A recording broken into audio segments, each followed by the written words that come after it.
Good morning. Thanks for coming. I'm Jody Hanslick, Dean of the Graduate School, and we brought this illustrious panel together to talk about thesis and dissertation publishing, embargoes, copyrights, all kinds of things related to the path that you will all be going on. And we've got Linda Schucher from Legal Counsel, and she's our resident expert on copyrights and anything legal related to theses and dissertations. Dawn Pascal from the libraries, and she is an expert in terms of ProQuest and all of the issues related to submitting, etc. And Kathy Parton is the Vice President for Research, and she's also the Director of RICRO, which is the review and compliance agency that addresses our research here on campus. So we've been doing this panel discussion for a few years. Many issues have arisen, and we thought it would be best just to pull some people together and do a presentation, get your questions and respond to them. But there are so many steps related to the thesis and dissertation publishing, and it's become more complicated since we've gone the electronic route. And the Faculty Council asked us to put together kind of a guide and white paper for this process, and this is available to you.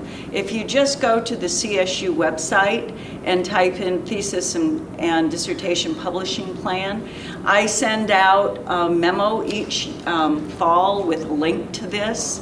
We've updated it a couple times already, but basically it provides you with a nice path for the thesis and dissertation process in terms of our internal requirements here at CSU, the steps and sequence that you need to go through. And then we've also got quite a bit of information about copyrights, plagiarism, and just a lot of good background information. Since we've gone the electronic route, we've run into roadblocks that we didn't have when we were paper. And so there are now issues around, as you publish your thesis or dissertation with ProQuest, if you've already published something in a journal, that can be problematic, and vice versa. So we're here to give you a little bit of the lowdown on those processes and to help you maneuver, negotiate your way through those roadblocks so you can move at a good pace without problems. So I think we're going to start here with Dawn. And I'm sure that none of the panel members will mind if you have questions while we're presenting, so please feel free to go ahead and ask. Okay. As Jody said, my name is Dawn Pascal, and I'm one of your librarians on campus. And we're going to start out with a clicker question. ETD publication concerns. Which one of these concerns you the most? And if I can find the arrow here, there we go. So let's go.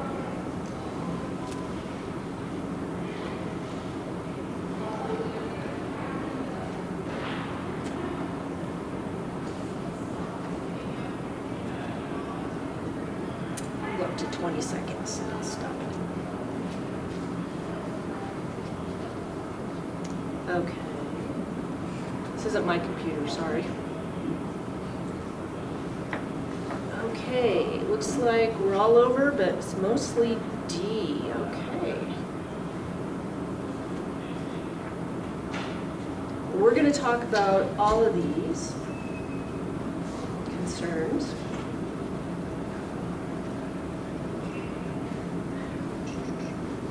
Okay, so let's talk first about including a work that's already been published in your ETD later.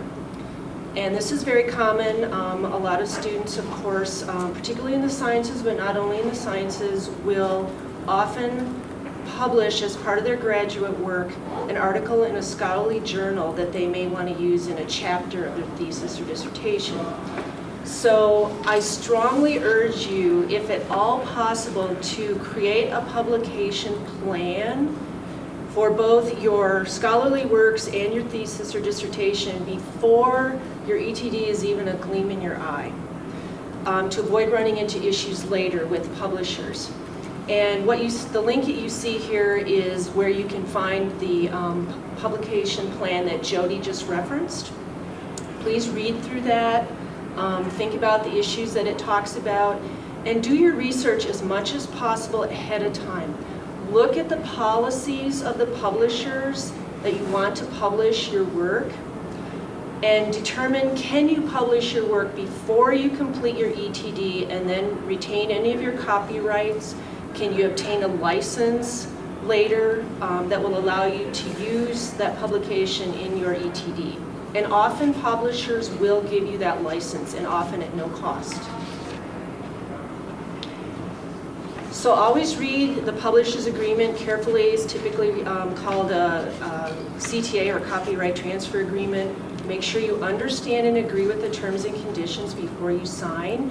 And I want to strongly urge you to negotiate with the publisher as necessary, because you're the author, this is your work, you're entitled to discuss your future plans for your work, and ask if you can retain the right to include your work in your ETD. And again, a lot of them will let you do this. So let's talk about the opposite, where you want your ETD appears first, and then you want to take content in your ETD and publish it afterwards. So the big question is, are ETDs viewed as prior publications by scholarly publishers? Well, recent surveys and research suggest that this is not an issue with the vast majority of publishers, because the published content, the content you take from ETD and issue later is typically quite different, because it undergoes revisions, updates, expansions, etc. And the peer review of journal articles is not the same type of review that's given to ETDs. Now, there is one exception to this, and that's creative writings. If you are in the English creative writing program, either fiction or nonfiction, if you have something that appears in your ETD first and you want to publish it later, you're probably going to run into some problems. And we have a special procedure worked out with the English department to take care of that. And I'll talk a little bit more about that later. So let's just look at very briefly at some of the research that's been done in this area. Gail McMillan is a librarian at Virginia Tech. Virginia Tech is one of the pioneers in ETDs. They've been managing ETDs for over a decade. And in this article, she published ETDs in the publishing landscape last year. As part of this, she conducted some surveys among editors of scholarly journals. And as you can see from reading this, one particular comment that came back in one of these surveys, they don't consider ETDs pre-publication. Again, the peer review process is different. They think of ETDs as gray literature. And then from the social sciences humanities side, again, when you publish this something from ETD later, it undergoes so many revisions, it's not even considered the same work anymore. But again, the publishers are all different, so you want to check with each publisher. Some of them are more concerned about this than others, and again, with the creative writings, you may run into a problem. So embargoes. An embargo is a tool to restrict access temporarily to your ETD. You must submit a formal request to the graduate school that has your advisor's approval and signature on this. And you might want an embargo because of some of the pre- or post-publication issues I just talked about. You may have patentable material in your thesis or dissertation. There may be sensitive information related to national security, etc. And typically there is a 2-year maximum on embargo, or you could just request 1 year. Again, the creative writing people have an option to extend that embargo. So now I'll turn it over to Linda. Hello. So I'm not an iClicker person typically, but I could not help, because when I first did this, there was this huge survey about nobody knew who anybody was. How do I get So where's the actual, is there a mouse on this thing? Oh, there it is. Yeah. Yeah, sorry, I was trying to see it on the screen. Yeah, I think last time you did this for me. So who is this? Leslie Nielsen, the actor, John McCain, the senator, Joe Biden, the vice president, or Anderson Cooper, the news anchor. And I will also go up to 20 seconds. It may be longer because I'm not so good at this thing. Who is this smiling fella? Okay, so what do people believe this person to be? So we have 25% thought it was Leslie Nielsen, 12% thought John McCain's, 50% properly identified this guy as Joe Biden and Anderson Cooper by 12. So maybe he should not enter the race. Just saying. Okay, that's just an icebreaker. It's a real long icebreaker because I can't do it. Can you say no to that? Yeah. Oh, I don't, you want to say no? Okay. Yeah. I don't know why I have so much trouble with this, but anyway. Just click on the presentation. What? I'm a baby here, sorry. Kathy, can you do this for me? I'm sorry, I teach online, we don't do eye clickers. What? Okay, so it's Joe Biden. Okay, whew. Oh, he said being vice president is a bitch. That's an actual quote. Okay, so copyright. Copyright's a lot misunderstood, or misunderstood a lot in higher education because it doesn't sort of make sense in some sense to professors especially because of publication issues. But anyway, the question of copyright is a question of law and fact. It is not opinion, okay? So when somebody tells me that they don't think somebody has a copyright because they don't believe that to be the case, I can usually say, no, it's not. Your opinion doesn't matter. I'm sorry, it's fact. It's automatic. In this country, you do not have to file anything. You do not have to put a notice on. It is automatic, and you do not have a choice. If you want to make something available to everybody, you specifically have to say, this is available for everybody. You would use like a Creative Commons license or statement. The work has to be corporeal. That means it has to be something you can touch or you can hear, or somehow it's fixed in a medium. It's not sort of, you know, in the cloud, if you will. It's not me speaking. It's my slides. They're fixed. You can read them, you can see them.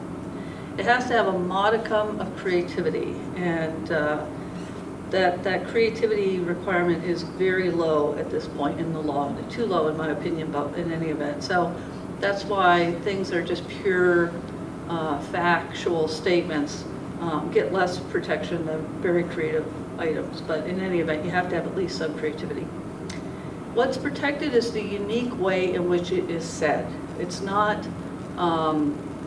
the idea, it's the unique way that you have set out that idea.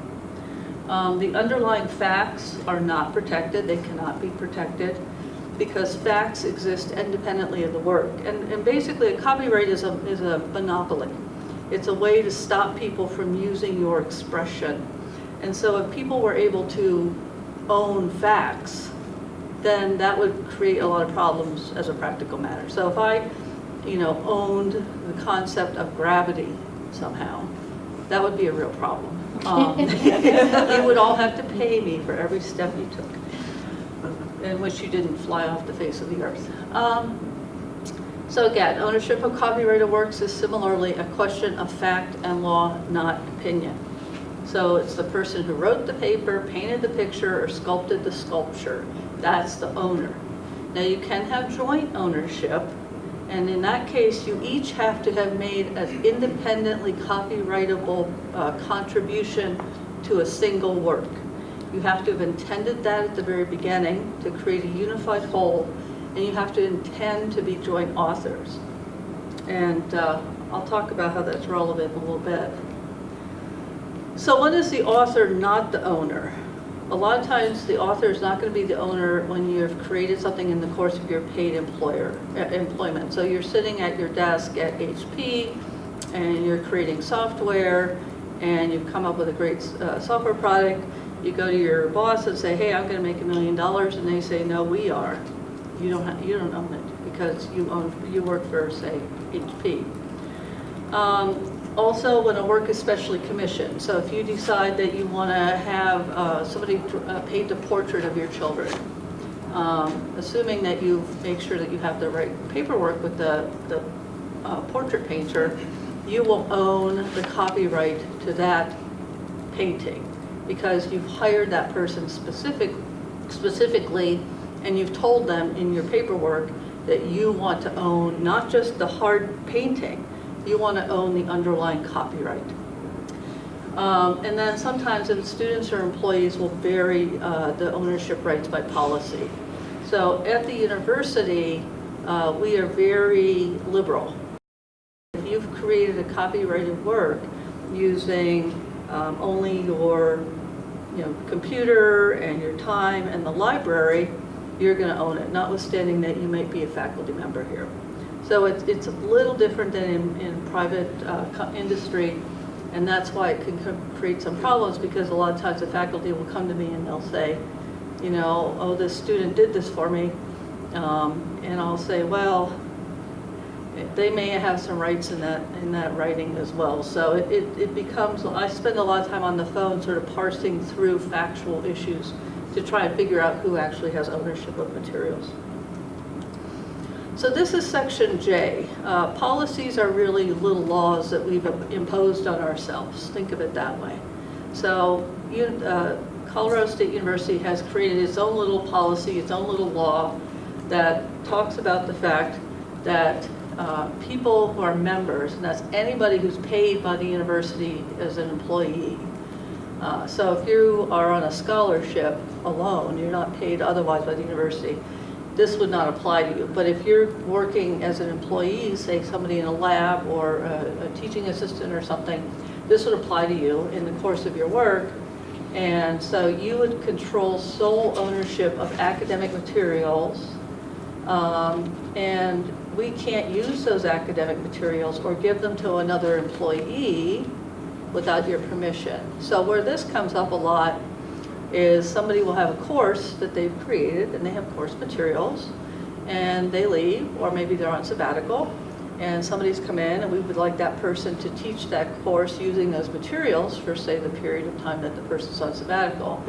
And unless the person who's on sabbatical says that they can use those materials, they cannot, because those materials belong to the person, the employee who has created them. Again, very different than private industry. So this is really very specific to university settings. Now, student works that are created in the course of your academic coursework, those belong to you. The faculty member can only use them for instructional or record-keeping purposes. We have had very clever but lazy faculty who have wanted to have the students in the class effectively write their text or otherwise create a work that the faculty member would end up owning. And so they would give very interesting assignments that they could, they anticipated taking the responses from the assignments and assembling them into some kind of text.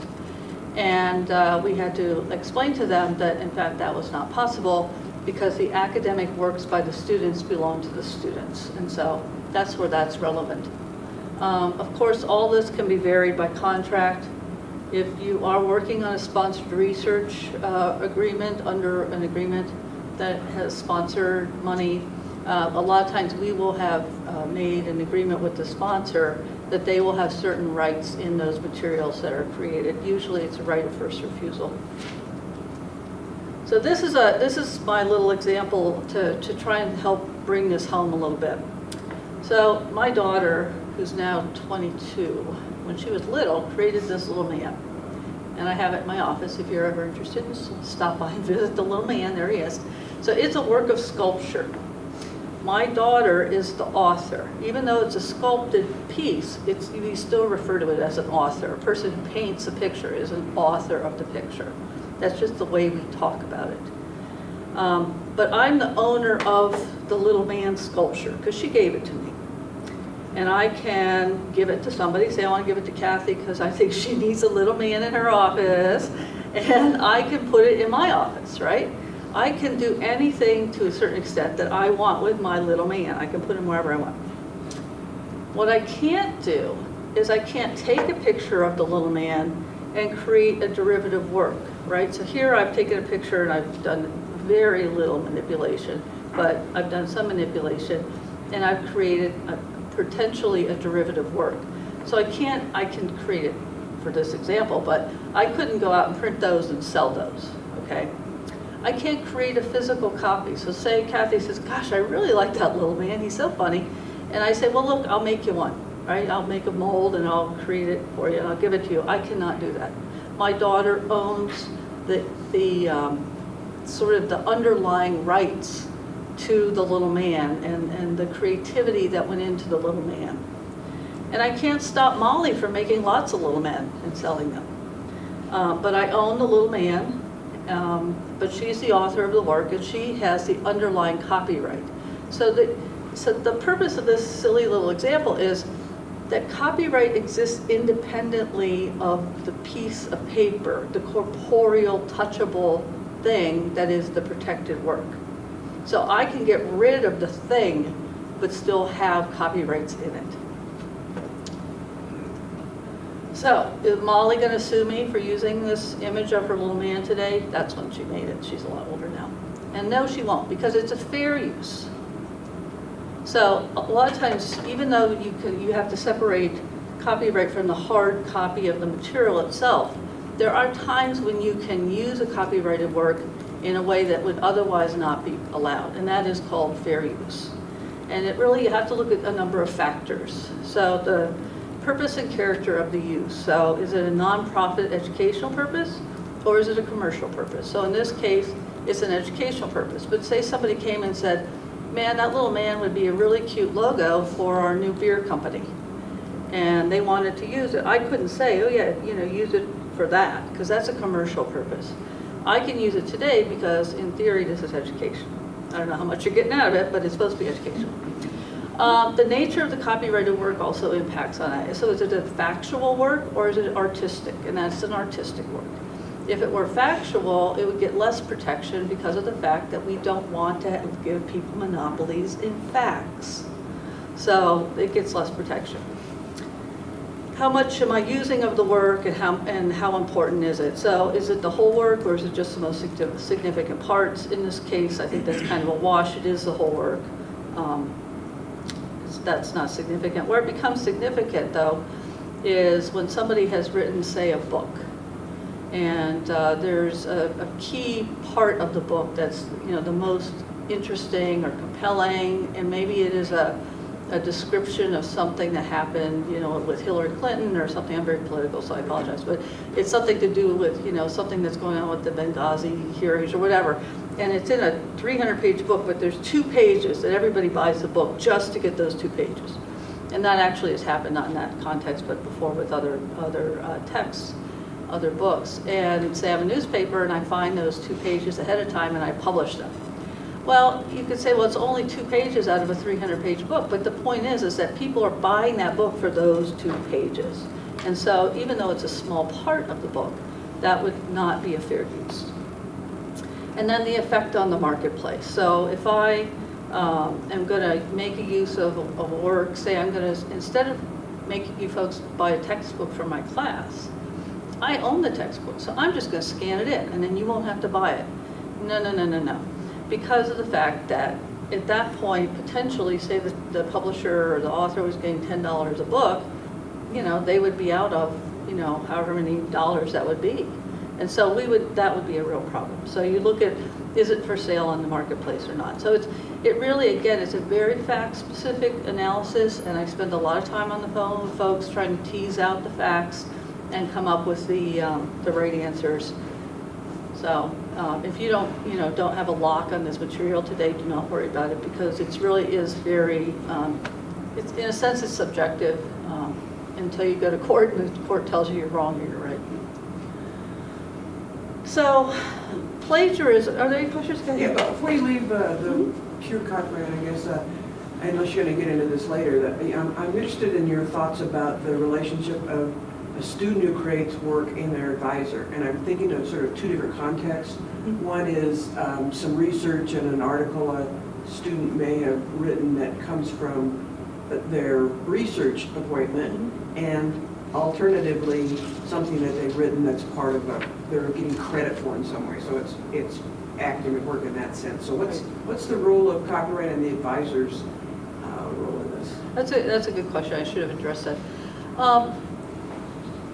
If you are doing a work in the classroom, even if you're using materials, say you happen to have access to data from a lab that you also work in, and you're doing work for a classroom assignment, and you just happen to use that data, that does not change your ownership rights, because you cannot own data. Data is not ownable. Now, we could vary that by policy, and we have to a certain extent.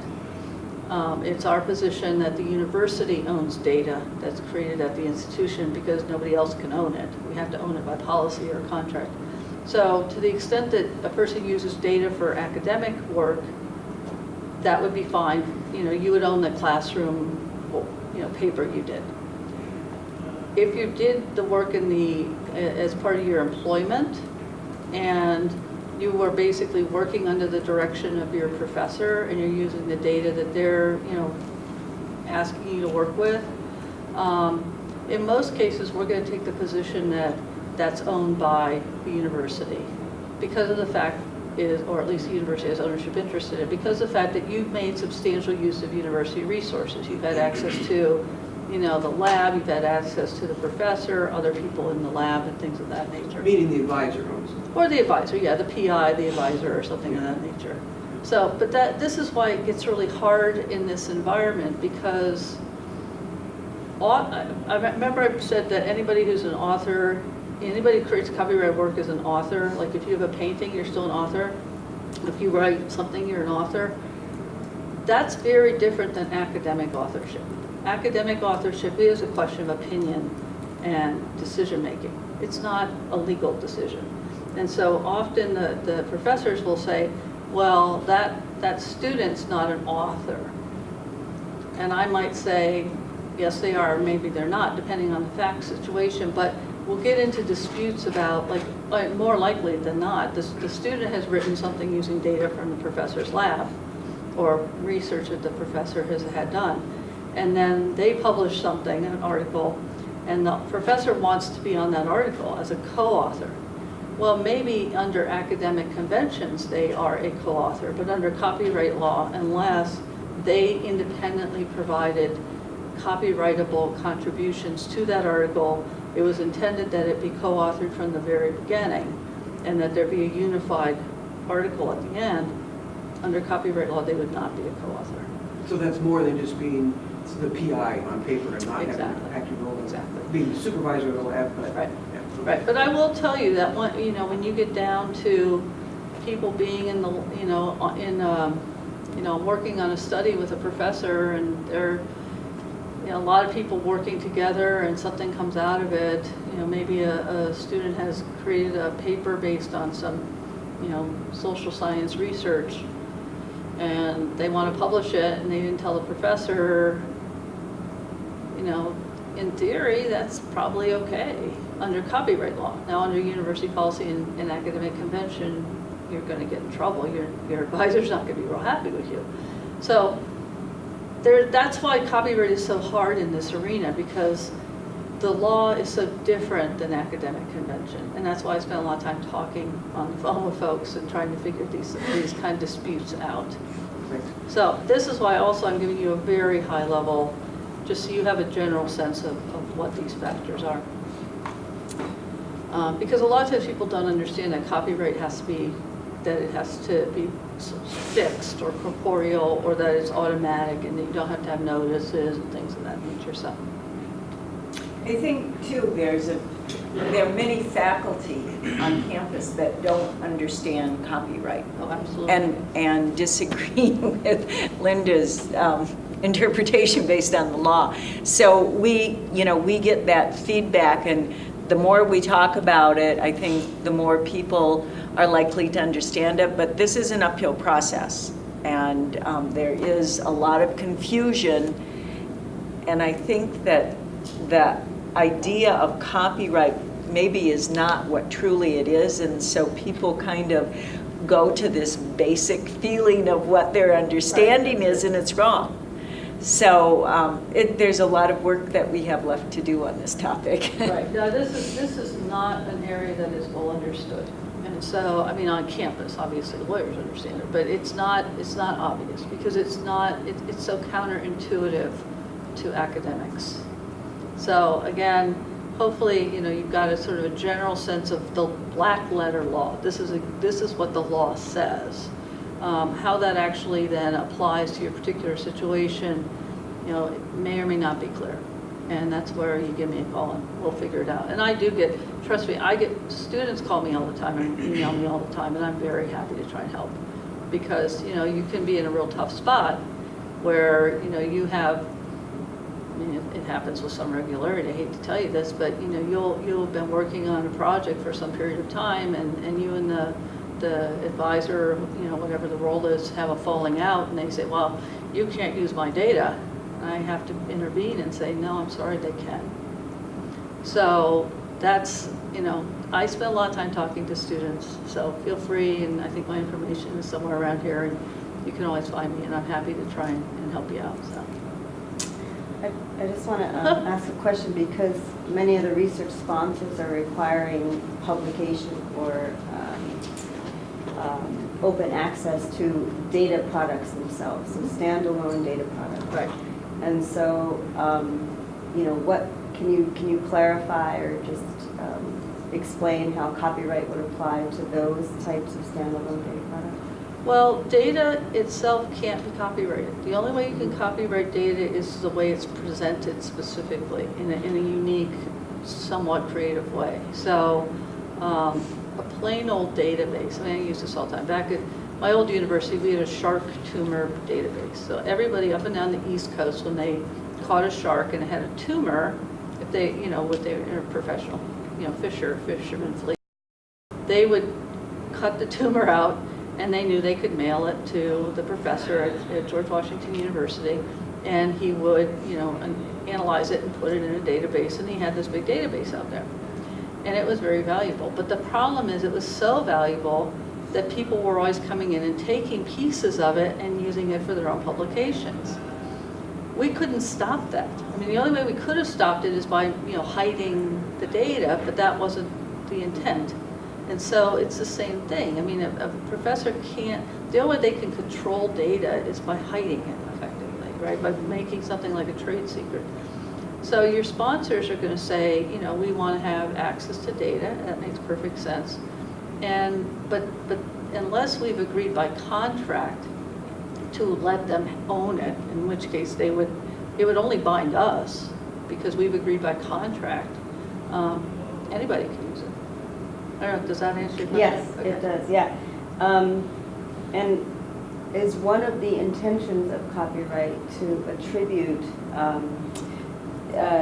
the piece of work to the author? So Molly would be getting credit for her Right, little man. right. And so how do you, in that context, how do you attribute to a PI the creation of that standalone data product? So like in the database of shark tumors, was there a lab or a group of people or a person who could be attributed for that work and get credit, say, for it within their community or within their academic organization? Under copyright law, no. Because under copyright law, those facts exist independently of any legal rights anybody has. They're facts. We, in the United States, we don't go with what's called the sweat of the brow theory of copyright. In some countries, my understanding is that if you work really hard to create a database, you can have ownership of that database. But we don't do that in the United States. We say facts are facts. You cannot have a monopoly on facts. And so nobody can own the facts. Yeah. Now the problem is and so if you can't own it, you can't have attribution under copyright law, where do you go next? Well, you go to conventions in higher education and academia. And You're correct. In academic circles, if you use somebody's database and you don't cite back to them, that is considered very poor on your part. That's not a legal thing. That's just convention. And if you want to be successful in academia and get good, co-authors, you're going to follow that convention. But if you're in, HP or wherever, you don't care, right? You want to get the data because you want to make the money. So. Yeah. Thank you. Yeah, that's why I'm saying if I was talking to people at HP, we'd be having a very different presentation. Because I would just say, these are the facts, you don't own anything to buy. So I wanted to move into plagiarism versus copyright, because I think that's another area that gets confusing. So under copyright law, you might have a right to use something for fair use without permission. But the problem is that if you don't drop a footnote or give proper attribution, that can be plagiarism. So something could be okay under copyright, but not okay under misconduct standards. Okay, another clicker test. Let's see how we do on this one. Not you guys, me. Let's see how I can get this going. Okay, 20 seconds to determine, is this Hillary Duff, Victoria Beckham, Miley Cyrus, or Justin Bieber?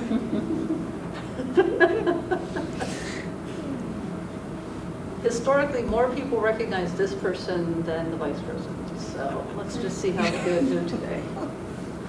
And this one actually has some relevance to the discussion. So, okay, so I hit display. Mhm. Okay, so A, B, C. Yes, see, once again, the vice president only got 50%, Miley got 62. And of course, we always get a couple smart asses who say Justin Bieber, but I appreciate that. So, let me go up here. Height, right? No? Okay, I gotta click, clicker, that one. Yeah. Okay. So So, click back on the presentation.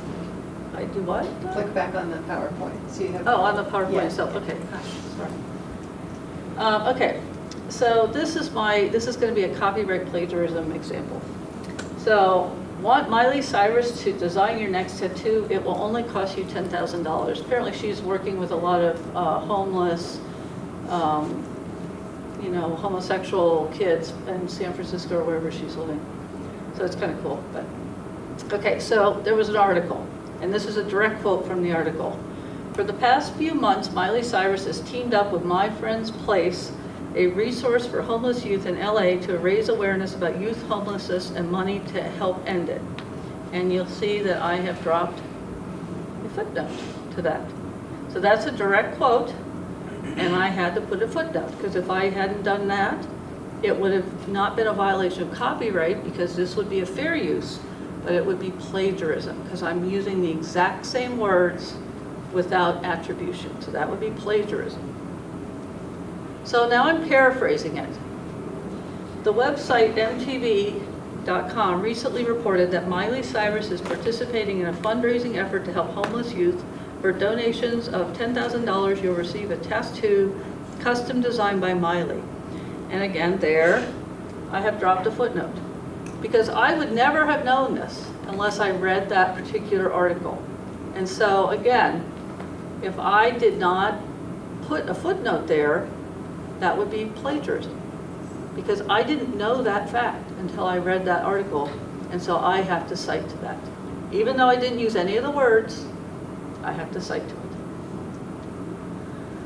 So now I'm just referencing the source information, okay? Now I'm not really talking about the story, I'm talking about my impression of the story. So it was nice to read a positive story about Miley Cyrus, who's generally known for her disdain for clothes, her suggestive dancing, and phallic props. Her work on raising awareness about youth homelessness is to be commended. We can only hope that her recent interest in helping others will start her on a path to a more positive lifestyle. Now, again, what I'm doing here is if anybody's interested in finding out more about where I'm getting this idea, I'm dropping a footnote. But more importantly, once again, I'm talking about the article. If I didn't reference the article down below, not only would it be incredibly confusing, but it would be plagiarism. So these are all just a little bit different but they're all potentially plagiarism unless you drop that footnote. And with that, I'm done. Oh, question? Yeah, what about like self-plagiarism?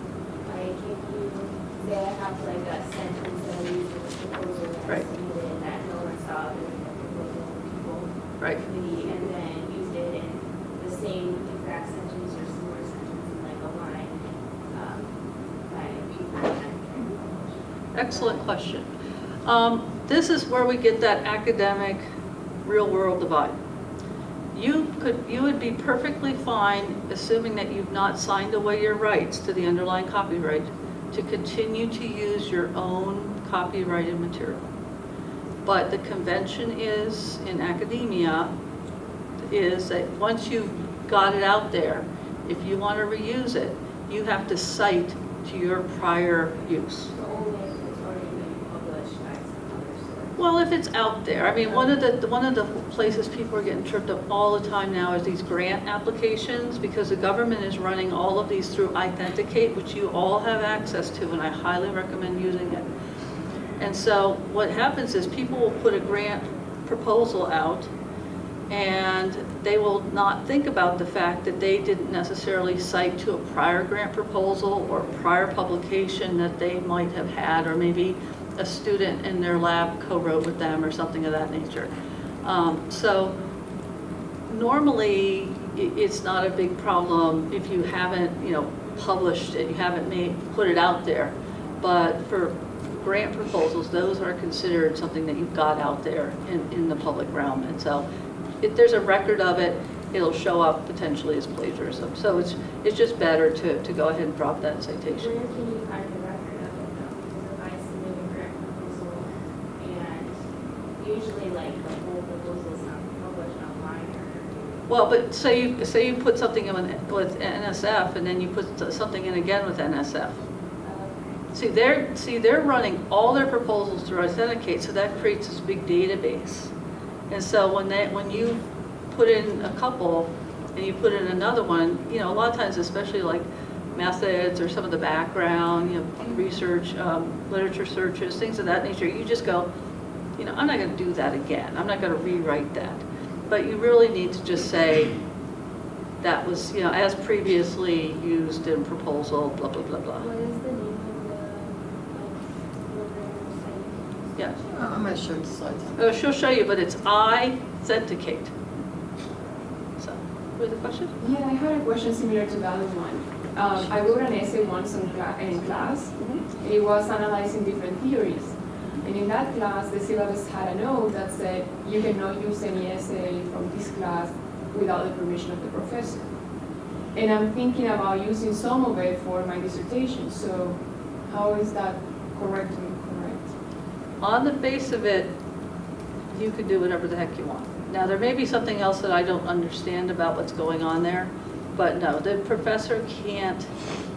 The other thing I could think is that the professor's trying to make the argument that they do some editing or something. Do they do any kind of editing or? They review your work. That's it? They don't- have to, if they see some mistake, to make notes and you have to fix it. But that's Right. like any class. Yeah. I think that's overreaching. I don't think they can do that. I mean, I'm happy if you want to, give me a yell afterward, and we could talk about it, but you let me know who that is, and I could probably talk to them. I have been suggesting to professors that they put copyright notices on their syllabus because of the fact we're having problems with students taking materials, especially the undergraduates, and selling them to these online businesses. But no, you can't not. That's overreaching. Okay. I think we had a question in the back. So I have the really basic questions. I'm using Authenticate Uh-huh. to load my thesis. Right. And whenever I load it, I get the result of 36% of Yeah. things that need to be changed. Right. But sometimes for me, it kind of doesn't make sense because only one or two words that are separated between each other. Right. Kind of give me that issue. It seems that I cannot have more than 3 words together from one specific author. Yeah, it's not obvious, and I think Kathy will get into it a little bit more, but, Did you exclude your references? Did you exclude your references? Exclude, what do you exclude? There's a little checkbox where you say, don't look at the references, for example. So, you know, there is a LibGuide at the library that has a PDF that shows you how to interpret a similarity score. And there are various filters and things that you can off-check that will, so say you have two papers and they have very similar bibliography. It's going to count the bibliography as a hit because it's going to look exactly the same unless you exclude the bibliography or references. So I've never seen a case after you excluded the references where you looked at the two documents side by side and didn't see something more than 3 or 4 words to get a 36%. You know, so the part where you look at the two documents side by side and the program highlights where there's similarity, there has to be something in there more than many iterations of 3 to 4 words. So there's something you're not seeing, and I'm guessing it might be your references or bibliography. Okay. But the library can help you if you, or I can help you if you want to send us your similarity report. We can help you interpret it. And my last question, also very, really simple. Is there like a limit? It is set up to have 4%, 1%, or what is the? Yeah, so there isn't a written limit. We understand that different publishers and agencies have different limits. So typically 25 to 40% similarity will trigger a publication, a journal to look. So typically under 25% is good, but for NSF, when they're comparing proposals, we've heard that it's under 15%. So I think it's better to look at the report at the side-by-side and find out where the real similarity is coming from and consider using quotation marks if you really have a long string of identical text. Okay, thank you. There was one more question, I think. Oh, yeah. Yeah, when you have one of your papers or chapters already published, and then you want to use those, I mean, just that same citation in another chapter, let's say, might be there any conflict with that, knowing that maybe, I mean, you are just citing that paper, but it's also one of the chapters of your dissertation. I don't know if that makes. Right, so I mean, this goes back to what Dawn was saying, right? If you have had a paper published in a journal, and you want to use it later on as a chapter in your thesis or dissertation, you would have to make sure that the journal is okay with that. In most cases, they probably are, but you know, you should look at ahead of time at their policies and, you know, and maybe get permission up front, because most of the time, a lot of the time, you will have signed away your copyright to that material to the publisher. So you have to be a little thoughtful up front, is basically what's, and again, vice versa, it depends on if the publisher is going to be worried about the fact that you previously published the article you're now submitting as a, you know, a chapter in your thesis, and hopefully, you know, most of the times, I think, again, what Dawn's saying, is by the time it gets to a, you know, an academic journal piece, it's written and refined that they're almost not the same. But you would still drop some kind of a citation, a reference to the fact that you had a previous publication of that. Another question, when you mentioned like that permission of that license from the journal, because I understand we have to footnote that in the first page of the chapter that was already submitted. When we submit the electronic thesis, we also need some kind of document where the journal shows that we have their permission. Oh, the license? Yeah, the license. Yeah, we just tell students to keep that for your records. You don't have to include the actual license in your ETD. Just keep it for your records. And getting back to what Linda said earlier, I just worked with a student just last week, and she had 3 articles that she wanted to use as chapters in her dissertation. And one of them was just published. And because the publisher was actually very liberal in their policies, it was just fine. Sometimes they want you to wait a year before it shows up. So she didn't need any kind of an embargo. And in each case, she just dropped a footnote at the bottom of the first page of that chapter that then she put in a citation. And then she also mentioned the digital object identifier that so someone could actually go and look at the published article. That's actually often a requirement. The publisher will tell you what they want you to do, and it's typically you put in the citation and the digital object identifier, and you say, you know, this appeared in this journal, blah, blah, blah. Yeah. And So that's changing a lot, yeah, right? You know. but we do have some information about that if you want to just read it and go over it a couple times, so. Yeah, and there's references, you can reach out to us too. If you read that and you don't understand, feel free to call somebody. Yeah. Okay, so back to the libraries. And I'm going to talk now about the ETD submission and publication process. And I want to mention first that the libraries is a partner with the graduate school in implementing and managing the ETD submission process. The libraries also maintains information about ETDs and the submission process with an FAQ on the library's website. We communicate with ProQuest as needed. ProQuest is the vendor that owns the database, which is just one place where your ETD will be published, and I'll talk a little bit more about that later. We have staff in the libraries that are happy to assist you with formatting your Word document and converting it to PDF before you submit. We do answer questions about copyright, but I want to make full disclosure here. I and none of the other librarians are formally trained intellectual property attorneys like Linda. And we will review, we'll look at the digital file after we get it back from ProQuest. We describe it, we publish it here at the libraries, and we manage and preserve the digital files. And so the libraries is really kind of on the back end of the process, and the graduate school is a bit more on the front end of the process. So let me talk a little bit more about ProQuest and the digital repository. What exactly is the difference between the two? The repository that we have here at Colorado State, which is called Digital Collections of Colorado, is an open access database, and we manage that software here. And everything that's in there is available, it's accessible 24/7 unless there's been some kind of an embargo placed on it. ProQuest is a vendor, and they sell a database called Dissertations and Theses Global, and it's available by subscription only. And the libraries does have a subscription.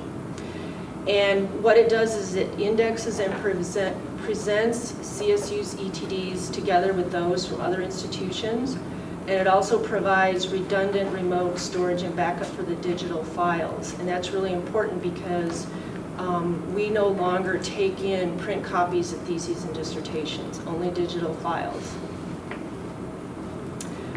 This just shows you what the front of the interface looks like. This is where people can go here and search for CSU theses and dissertations only, or anyone can access this. It's on the web. This just shows you this is the interface to ProQuest, where you can go and search not only CSU ETDs, but ETDs from all over the world, actually. So let me talk a little bit about the submission process. Once you obtain approval from your committee and department head and you filed your paperwork at the graduate school, you can sit down in front of the ProQuest ETD administrator platform, which is really easy to use, and you can find the link on the library's website, complete with step-by-step instructions, or you can just go online and find it.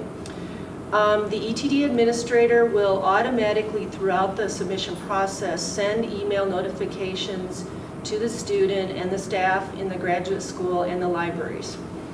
And the ETD administrator is also available 24/7, so you can sit there at midnight in your jammies and slippers and submit your thesis or dissertation whenever you want to. You log in and you create an account, And you don't have to go through the entire process. If for some reason you're interrupted, you can log out and go back in later, and it will save exactly the steps you've done. And then there's a little navigation bar on the left-hand side that literally checks off each step as you go through that process. It's really easy to use. I hardly get any questions from any students about it. And that's what, this is what it looked like just 2 days ago. I went and looked at it this morning, and they had changed it somewhat, but it's still the same clean, spare look. It's really easy to use. So once you go in there, you're going to be confronted with choosing between some publishing agreements. Now, the first one that's going to pop up is going to grant CSU itself a license to put your ETD into Digital Collections of Colorado, and applies to us only. And it will be available, your thesis or dissertation will be available openly unless you put an embargo on it. For ProQuest, ProQuest has one of two agreements. You're going to choose one. There's the traditional agreement, and there's no cost to submit or to choose this license or the one for CSU. And once you're, according to the traditional stipulations, your ETD will be visible to the subscribers of that database only. Now, for an extra $95, if you want to, you can pay ProQuest, and you can choose the Open Access Publishing Plus agreement, which will give you the same access as you will get in the CSU Digital Repository, so you really don't need to choose that, unless, of course, you want to make ProQuest $95 richer, then go for it, knock yourselves out. I want to emphasize, in none of these cases is there a transfer of copyright from you to either CSU or ProQuest. You retain the copyright as the author, and your thesis or dissertation is copyrighted the minute it's fixed in its final form.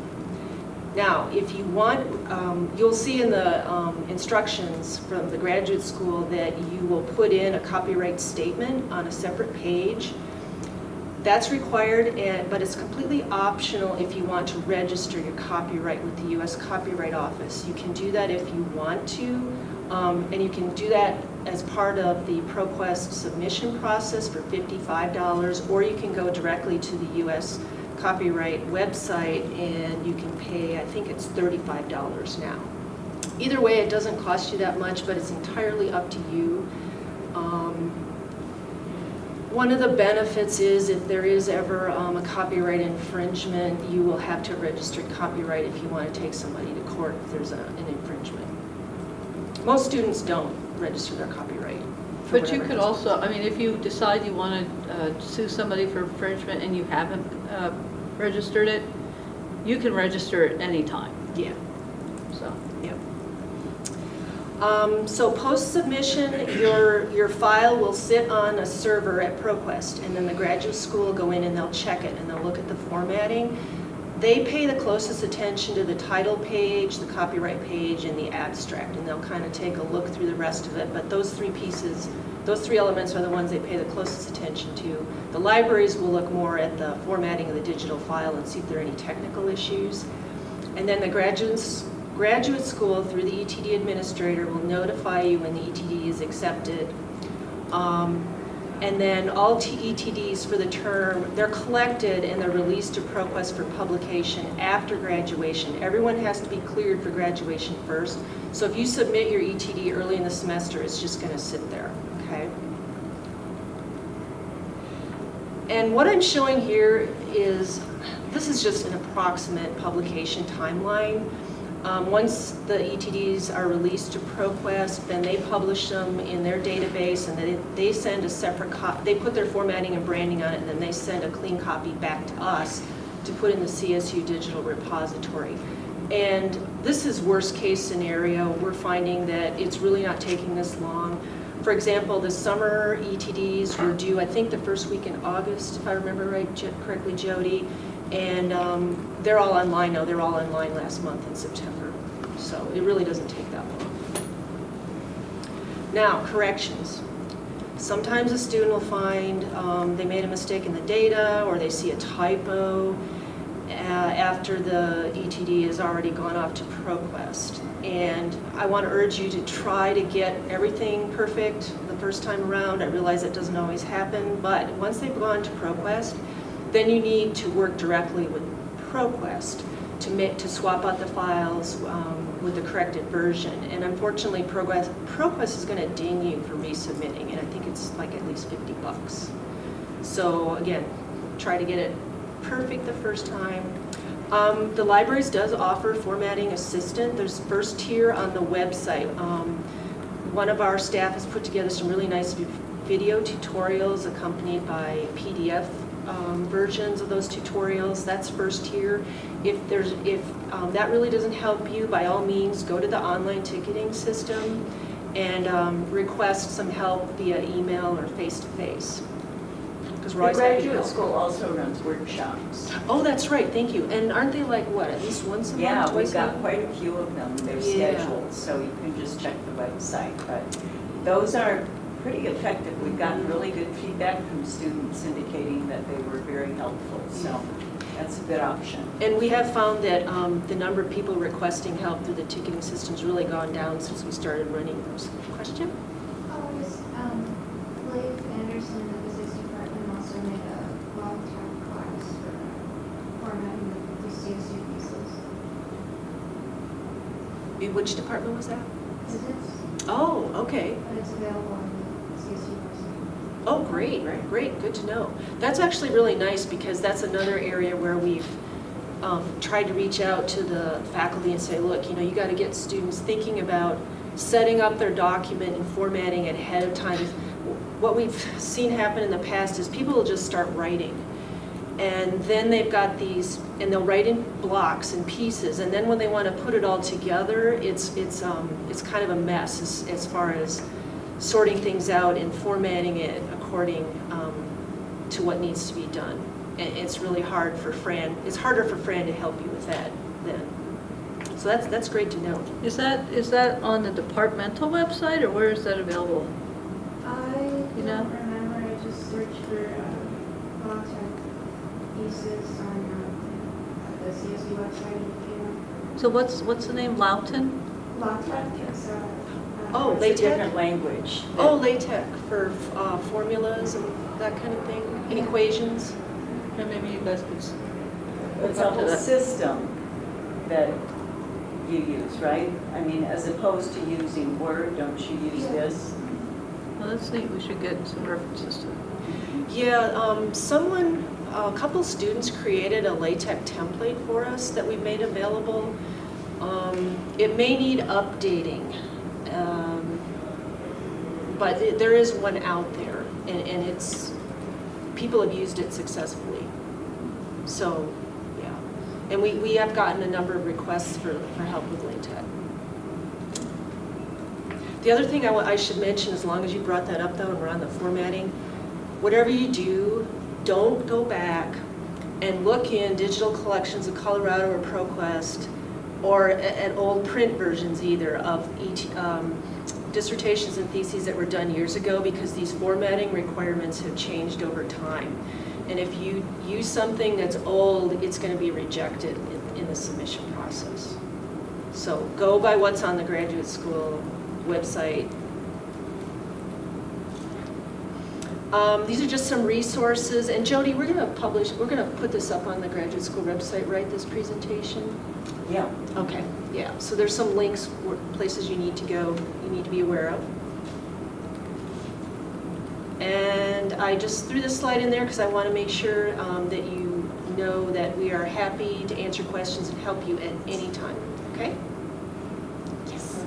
How long do I need to consider for the EDT approval before I'm cleared for graduation? Because I imagine I have to have that checked, like your formatting is fine Oh, before I graduate, right?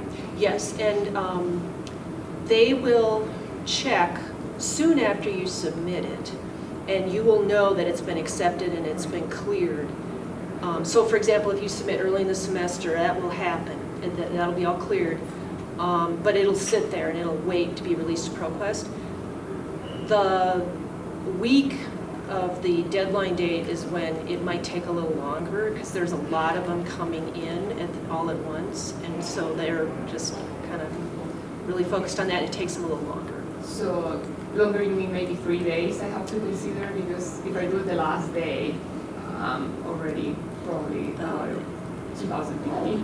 Yeah, it would be better if you can get it in before the last day. Yeah. That would be best. Sure, if you could do it a few days earlier. I thought it was weeks, so this is good to hear. Oh, okay. No, you can submit it any time before the deadline date, but there is a deadline date, of course. Okay, Kathy. So, so this has all been the good stuff, and now we're going to go into the dark side of this. Thank you very much. So, you have some liability in submitting your ETD the same way you do for a paper. And that liability is if you miscite or you forget to drop one of those footnotes that Don was talking about, there could be an allegation of misconduct. And so I just want to talk for a minute about that allegation would look like plagiarism. And a lot of times that comes to us from the lab itself. Either the PI or somebody else in the lab goes and looks up your ETD and is not happy with what they see. So the first point I want to make is the difference between research misconduct and academic misconduct. So if somebody doesn't like how you cited something or believes that you copy and pasted without attribution, that would be plagiarism, and typically for a graduate student, that's adjudicated through the code of conduct through TILT. That's a typical path. However, if your research has been funded from an external sponsor, particularly from a federal sponsor, then the same copy-paste error is going to be called research misconduct, and if there was a finding, it could lead to debarment from the federal funding. So it's important for you to realize that you have different vulnerabilities depending on whether your thesis or dissertation was supported by a federal sponsor. So just to make that point a little bit stronger, if you look at our student code of conduct, you can see that academic misconduct includes plagiarism. And these unintentional, maybe citing errors or failing to put in a footnote will be found if somebody screens your EDD with Authenticate. And so you have to be very careful, and I'm making another plug for something that you guys are probably on the same page for, to put your ETD through Authenticate prior to submitting it into the system because of this risk you have. So to remind you that research misconduct, unlike academic misconduct, means that you as a graduate student would have gotten federal funding, and that this action that you took seriously deviated from the norm. So the example of if your advisor submitted a grant and that you then got a copy of that grant and copied the introduction or the significance of that grant and plopped it into your dissertation, that, boy, we're getting all kinds of clues here. That would be a deviation from norm and committed intentionally, knowingly, or recklessly. And recklessly is the point, because you might not really know how to cite something properly or drop that footnote properly, but there's an assumption from our side that a reasonable person would know that. So if you violate any of these rules, that's going to look like reckless conduct, which could uphold a finding of research misconduct. So all members of the academic community can make an allegation. That means that anybody could go and look up in the library anybody's thesis or dissertation and scrutinize it, and that you could be claimed to be doing misconduct if you get federal funding. So this scrutiny of electronic thesis and dissertations is one of my jobs as the RIO, the Research Integrity Officer. And so if you have any questions about yours or somebody else's, you're welcome to contact me and I'll help you navigate. But of course, And if you want to report somebody else's, we have an anonymous reporting hotline, and I've given you the URL up there. And now my computer is out of juice. Which I am. Yeah. I'll bet that is the problem. I guess that goes well.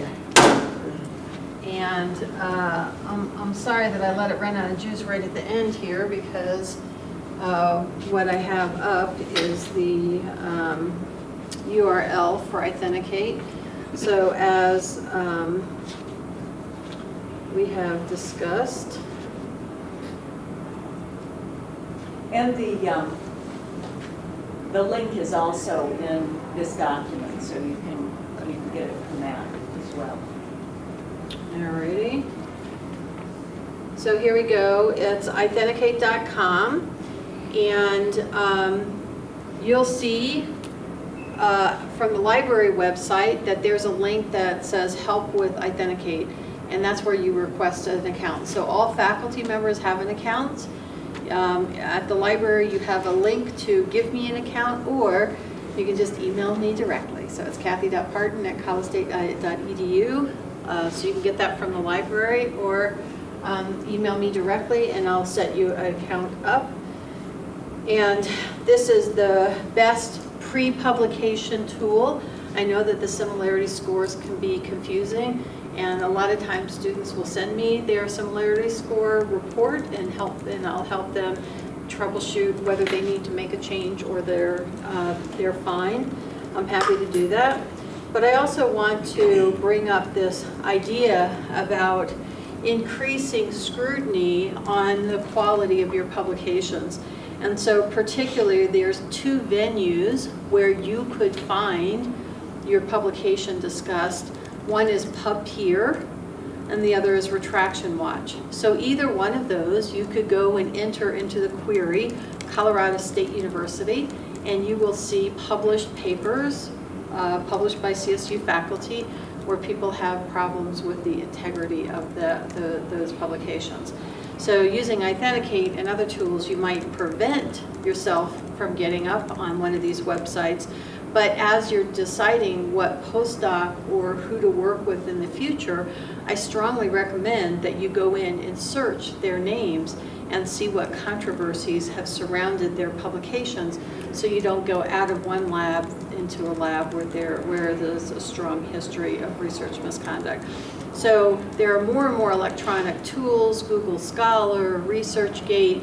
As there become these ways to put people's papers all together, there also become ways to benchmark and scrutinize those publications using all of these different similarity search tools. And so I think it's very smart that you understand what you look like on the web if somebody Googles your name in any of these things, and also what a potential collaborator or an employer looks like in all these different databases. Okay, so I think that's the piece that I want, and I think now then, Jody, you're going to open up the floor for discussion. Do you have any kind of question that you need input on from this group? Again, sorry, how long before I want to be done, I need to submit the embargo, or the embargo process, how long does it take? Because I'm going to need one, so I'm sure I'll be talking to you. You can go to the graduate school website and look at forms. So it's the GS 30 and 31, but you submit that when you actually, when you submit the ETD, the thesis and dissertation submission form. That's one of the forms, and then there's another form that you submit that your advisor and department head also sign, and that specifies the length of the embargo you're requesting. So both forms need to go in. GS 30 and 31. Mm-hmm. Thank you. And if your advisor has any problems with the embargo, we can help work on that, because sometimes they don't want it, or sometimes they want it and you don't want it, but we can help mediate those problems. Other questions?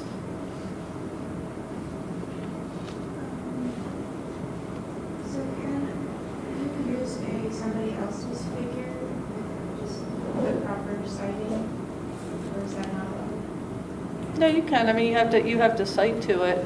Again, I mean, sometimes people will say that they don't want you to use their figures, but, legally, you're certainly allowed to do it. Again, I worry a little bit because I know there are certain conventions in academia and different fields that might argue against doing that. But in general, legally, you may certainly use figures as long as you cite to them. I will often get people who have done articles and they'll go to a publisher and the publisher will say, well, you need to clear the copyright for this particular figure. And I will say, well, legally you really don't have to, but the publisher may require it even though legally it's not required. So that's another one of those disconnects. But legally, as long as you use just, a figure, you're not using the whole thing, the whole article or the whole book. If you're using a figure, you're properly citing to it, that's fine. And academically, most journals have a web page where you just type in, I want to use figure 1 from this publication for my thesis, dissertation, or some other academic purpose, and they'll give you permission. Then in the caption you can say, republished with permission from Elsevier. So most journals are happy for you to reuse theirs and indicate, and this is again is an academic norm, that it's republished with permission from that journal. And usually that takes less than 24 hours. You submit it, you get an email the next day saying you have permission to republish. And is there a normal procedure for how to contact the journal that you might have published your work to and you want to use a lot of that paper in your thesis as a chapter?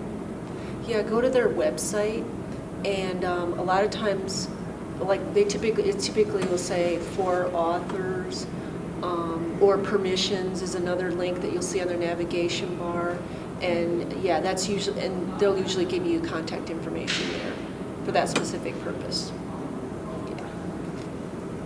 Any other questions? Well, I want to once again say, please go to the graduate school website because it has all of this information and, well, in terms of the details of the process that you must go through, the information about formatting, and then at the graduate school website or at the general CSU website, if you just type in thesis and dissertation publishing plan, you can get this document that we've talked about today, and it has lots of good information. It also has people's names in it, so you can contact these folks if you need specific details. But we do have a lot of information out there now, so take advantage of it. The formatting of the thesis and dissertation is always or can be a problem, so it's good to get started on that.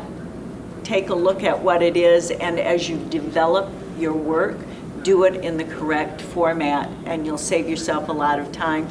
The workshops that the graduate school puts on a very regular basis are extremely helpful. We've gotten lots of good feedback, and it's an easy way to get your questions answered, and then you can just keep moving along rather than waiting till the last minute when everybody's in crisis mode, and it doesn't work very well then.